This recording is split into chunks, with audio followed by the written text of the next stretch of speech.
நெல்லை down அருகே cellphone பார்ப்பதை பெற்றோர் கண்டித்ததால் கல்லூரி மாணவி தூக்கிட்டு தற்கொலை செய்து கொண்ட சம்பவம் குறித்து போலீசார் விசாரணை மேற்கொண்டு வருகின்றனர். நெல்லை மாவட்டம் கிருஷ்ணபேரி பகுதியைச் சேர்ந்த தர்மராஜா என்பவரின் மகள் ராமலட்சுமி என்பவர் திடியூர் அருகே உள்ள தனியார் கல்லூரியில் படித்து வரும் நிலையில் சரியாக படிக்காமல் செல்போனை பார்த்து வந்ததாக கூறப்படுகிறது. இதனை அவரது குடும்பத்தினர் கண்டித்ததால் விரக்தியில் இருந்த ராமலட்சுமி தனது அறையில் தூக்கிட்டு தற்கொலை செய்து கொண்டார். இந்நிலையில் காலையில் அறைக்கதவு திறக்காததால் ஜன்னல் வழியாக எட்டி பார்த்த பெற்றோர் ராமலட்சுமி தற்கொலை செய்து கொண்டதை கண்டு அதிர்ச்சி அடைந்துள்ளனர். இதுகுறித்த தகவலின் பேரில் சம்பவ இடத்திற்கு வந்த பேட்டை காவல் நிலைய போலீசார் ராமலட்சுமி உடலை பிரேத பரிசோதனைக்காக பாளையங்கோட்டை அரசு மருத்துவமனைக்கு அனுப்பி வைத்த பின்னர் இதுகுறித்து வழக்கு பதிவு செய்து விசாரணை மேற்கொண்டனர்.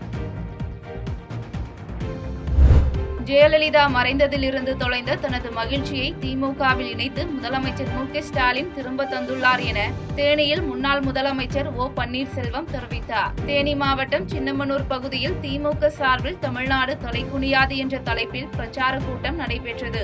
இதில் கலந்து கொண்டு நிகழ்ச்சியில் பேசிய முன்னாள் முதலமைச்சர் ஓ. பன்னீர்செல்வம், ஜெயலலிதா மறைந்ததிலிருந்து கடந்த மாதம் 26ஆம் தேதி வரை தன்னுடைய மகிழ்ச்சியை தொலைத்திருந்ததாகவும் தற்போது திமுகவில் இணைந்து மீண்டும் முதலமைச்சர் மு.க. ஸ்டாலின் அந்த மகிழ்ச்சியை தனக்கு தந்துள்ளார் என்றும் தெரிவித்தார். தொடர்ந்து மக்கள் விரும்பும் ஆட்சியை கடந்த 5 ஆண்டுகளில் கொடுத்து நாட்டு மக்களை பற்றி சிந்திக்கக்கூடிய ஒரே முதலமைச்சர் ஸ்டாலின் தான் என பெருமை பேசிய அவர், முதலமைச்சராவதற்கு எந்த அளவு நன்றி கெட்டத்தனமாக நடந்து கொண்டவர் எடப்பாடி பழனிசாமி என்பது நாடு அறிந்தது என குற்றம் சாட்டினார். இன்று இங்கு இப்பொழுது நடைபெற்றுக் கொண்டிருக்கின்ற இந்த கூட்டத்தில் மூலமாக உங்களை எல்லாம் சந்திக்கின்ற பார்க்கின்ற ஒரு நல்ல வாய்ப்பினை வாழ்நாளை உருவாக்கி தந்திருக்கின்ற நம்முடைய கழகத்துடைய தளபதி மாண்புமிகு தமிழ்நாடு முதலமைச்சர் அவர்களுக்கு நான் என்னாலும் நன்றி சொல்ல கடமைப்பட்டிருக்கிறேன் என்பதை நான் இந்த கூட்டத்தின் மூலமாக தெரிவித்துக் கொள்ள கடமைப்பட்டிருக்கிறேன். மாண்புமிகு அம்மா அவர்கள் காலமான காலத்திலிருந்து சென்ற மாதம் 26ஆம் தேதி வரையும் என்னுடைய மகிழ்ச்சியை நான் தொலைக்கும் சொல்கிறேன். 27ஆம் தேதி அன்பு தளபதி என்னை கழகத்தில் இணைத்துக் கொண்ட நாளிலிருந்து இந்த வரை நாங்கள் மகிழ்ச்சியோடு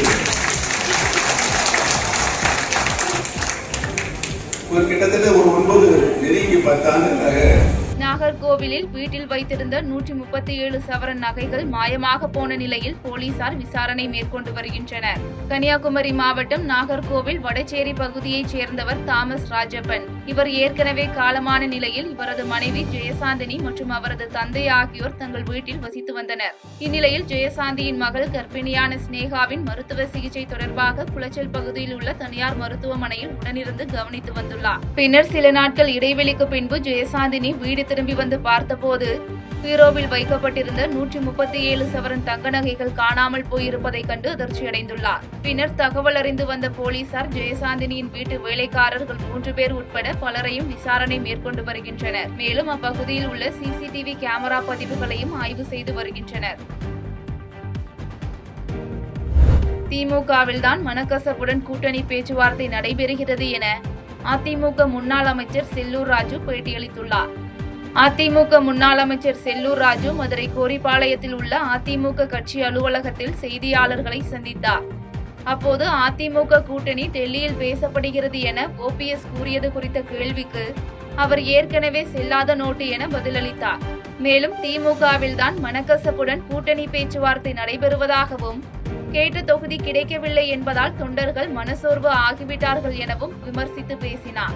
ஏங்க, நான் ஏற்கனவே செல்லாத நோட்டுன்னு சொல்லிட்டேன். நீங்க அதை பற்றி எல்லாம் பேசக்கூடாது. வேற எதுவும் ஏதாச்சும் ஆக்கப்பூர்வமான எதிர்கட்சி திமுக தலைவர் எதுவும் பேசுறாரா?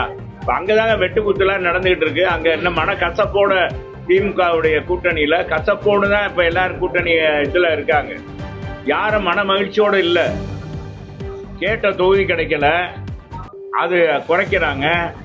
ரெண்டாவது இன்னொன்று என்னன்னா, அங்க பயணிக்கிறவங்க மத்தியில தொண்டர்களும் மன சோர்வோடு ஆகிவிட்டாங்க இன்னைக்கு.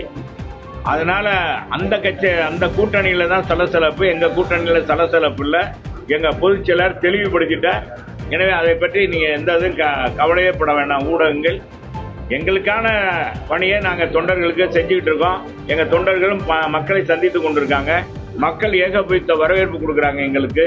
அதனால வெல்ல போவது அண்ணா திராவிட முன்னேற்ற கழகம் தலைமையிலான கூட்டணி தான் என்பதை தெரிவிச்சுக்கிறேன். நாமக்கல் மாவட்டம் பரமத்தி வேலூர் அருகே காவிரி ஆற்றில் குளிக்க சென்ற 2 இளைஞர்கள் நீரில் மூழ்கி உயிரிழந்த சம்பவம் சோகத்தை ஏற்படுத்தியுள்ளது. சேலம் மாவட்டம் நைனாம்பட்டியைச் சேர்ந்த கோவிந்தராஜ், துரைமுருகன், மோகன்குமார் ஆகிய 3 பேரும் நாமக்கல் மாவட்டம் சேடர்பாளையம் பகுதியில் உள்ள காவிரி ஆற்றுக்கு குளிக்க சென்றுள்ளனர். அப்போது நீச்சல் தெரியாத கோவிந்தராஜ் மற்றும் துரைமுருகன் ஆகிய இருவரும் நீரில் மூழ்கிய நிலையில் நீண்ட நேரமாக இருவரும் மேலே வராததை கவனித்த மோகன்குமார் சப்தமிட்டுள்ளார். தொடர்ந்து அங்கு வந்த சிலர் ஆற்றுக்குள் இறங்கி தேடியும் இளைஞர்களை கண்டுபிடிக்க முடியாத நிலையில் தீயணைப்பு துறையினருக்கு தகவல் அளிக்கப்பட்டது. இதனைத் தொடர்ந்து சம்பவ இடத்திற்கு வந்த மீட்பு படையினர் கோவிந்தராஜ் மற்றும் துரைமுருகன் உடல்களை மீட்டு பிரேத பரிசோதனைக்காக பரமத்தி வேலூர் அரசு மருத்துவமனைக்கு அனுப்பி வைத்தனர்.